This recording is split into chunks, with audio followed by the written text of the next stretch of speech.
आसमान ये सपनों को पंख देता है, लेकिन भारत के इस आसमान ने कुछ ऐसी त्रासदियां देखी जिन्होंने सैकड़ों जिंदगियां छीन ली। क्या एक छोटी सी गलती, एक बम या एक तकनीकी खराबी आसमान को कब्रगाह बना सकती है? आज हम बात करेंगे भारत के 7 सबसे घातक विमान हादसों की। आतंकवाद, मानवीय गलतियां, इंजन की खराबी। इन हादसों ने न सिर्फ जिंदगियां ली बल्कि विमान के नियम भी बदले। ये तथ्यों की कहानियां हैं जो इतिहास के काले पन्नों में दर्ज हैं। 23 जून 1985 अटलांटिक महासागर, एयर इंडिया की फ्लाइट 180 सम्राट कनिष्क मॉन्ट्रियल से लंदन जा रही थी। बोइंग 747 विमान में 329 लोग सवार थे, लेकिन किसी को नहीं पता था कि एक सूटकेस में छिपा बम इस उड़ान को नरक में बदल देगा। 31,000 फीट की ऊंचाई पर वैंकूवर से लोड हुए सामान में रखा बम फट गया। पूरा प्लेन हवा में टुकड़ों में बिखर गया और अटलांटिक महासागर में समा गया। 268 कनाडाई, 27 ब्रिटिश और 24 भारतीय नागरिक मारे गए। जांच में सिख उग्रवादी संगठन बब्बर खालसा का हाथ सामने आया, जो 1984 के ऑपरेशन ब्लू स्टार का बदला ले रहा था। बम को वैंकूवर हवाई अड्डे पर चेक इन किया गया, जहां सुरक्षा जांच में चूक हुई।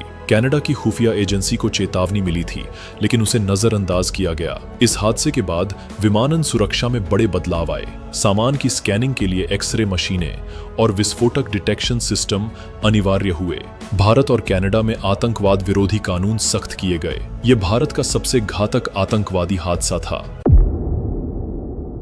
12 नवंबर 1996 चरखी दादरी। सऊदी अरब एयरलाइंस का बोइंग 747 जेद्दा जा रहा था और कजाकिस्तान एयरलाइंस का इल्यूजन IL-76 दिल्ली में लैंड करने वाला था।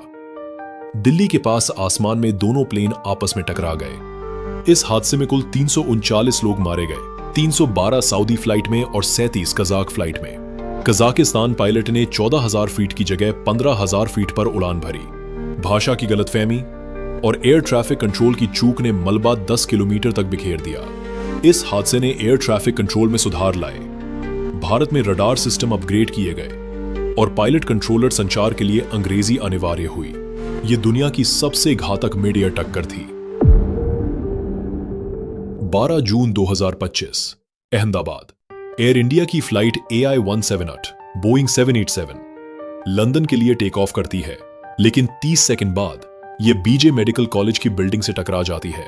241 लोग मारे गए, 169 भारतीय, 53 ब्रिटिश, 7 पुर्तगाली, 1 कनाडाई। सिर्फ एक यात्री, विश्वास कुमार रमेश, बचा। जांच में बर्ड स्ट्राइक या डबल इंजन फेलियर की आशंका है। यह बोइंग 787 का पहला घातक हादसा था।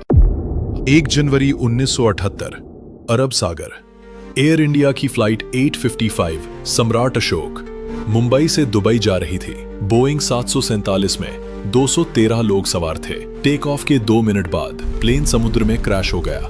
जांच में पता चला कि पायलट ने रात में दिशा भटक गई और उड़ान उपकरणों ने गलत रीडिंग दी। मलबा समुद्र में बिखरा। इस हादसे के बाद पायलट प्रशिक्षण में सुधार हुआ। स्थानिक भटकाव, स्पेशियल डिसओरिएंटेशन को रोकने के लिए सिम्युलेटर प्रशिक्षण अनिवार्य किया गया। ये उस समय एयर इंडिया का सबसे बड़ा हादसा था। 22 मई 2010 मैंगलोर, एयर इंडिया एक्सप्रेस की फ्लाइट 812 दुबई से आ रही थी। बोइंग 737 में 166 लोग सवार थे। लैंडिंग के दौरान प्लेन टेबल टॉप रनवे से फिसलकर खाई में गिर गया और आग लग गई। 158 लोग मारे गए, सिर्फ 8 बचे। जांच में पायलट की थकान और गलत दृष्टिकोण को जिम्मेदार ठहराया गया। इस हादसे के बाद टेबल टॉप रनवे की सुरक्षा पर सवाल उठे। भारत में पायलटों के लिए ड्यूटी टाइम नियम सख्त किए गए और रनवे सेफ्टी एरिया बढ़ाने की सिफारिश हुई। 17 जुलाई 2000 पटना, अलायंस एयर की फ्लाइट 7411 कोलकाता से आ रही थी। बोइंग 737 में 58 लोग सवार थे। लैंडिंग से पहले प्लेन रिहायशी इलाके में क्रैश हो गया। 55 यात्री और क्रू और जमीन पर 5 लोग मारे गए। जांच में पायलट के गलत दृष्टिकोण और नियंत्रण खोने को कारण माना गया। इस हादसे के बाद भारत में छोटे हवाई अड्डों की सुरक्षा जांच बढ़ाई गई। लैंडिंग प्रक्रियाओं में सुधार और रनवे के आसपास बफर जोन बनाने के नियम लागू हुए। 14 फरवरी 1990 बेंगलुरु, इंडियन एयरलाइंस की फ्लाइट 605 मुंबई से आ रही थी। एयरबस A320 में 146 लोग सवार थे। प्लेन रनवे से पहले गोल्फ कोर्स में क्रैश हो गया। 92 लोग मारे गए, 54 बचे। पायलट ने गलती से थ्रॉटल कम किया, जिससे प्लेन स्टॉल हो गया। ये 7 हादसे भारतीय विमानन इतिहास के सबसे काले पल है। हर हादसे ने सुरक्षा के नए नियम बनाए। आज हवाई यात्रा पहले से ज्यादा सुरक्षित है, लेकिन इन त्रासदियों का सबक भूलना नहीं चाहिए। कमेंट में बताएं इन हादसों से आपको क्या सीख मिली। अगर ये तथ्य आपके लिए महत्वपूर्ण लगे तो लाइक, शेयर और सब्सक्राइब करें। बेल आइकन दबाएं ताकि अगली सच्ची कहानी आप तक तुरंत पहुंचे। फिर मिलते हैं।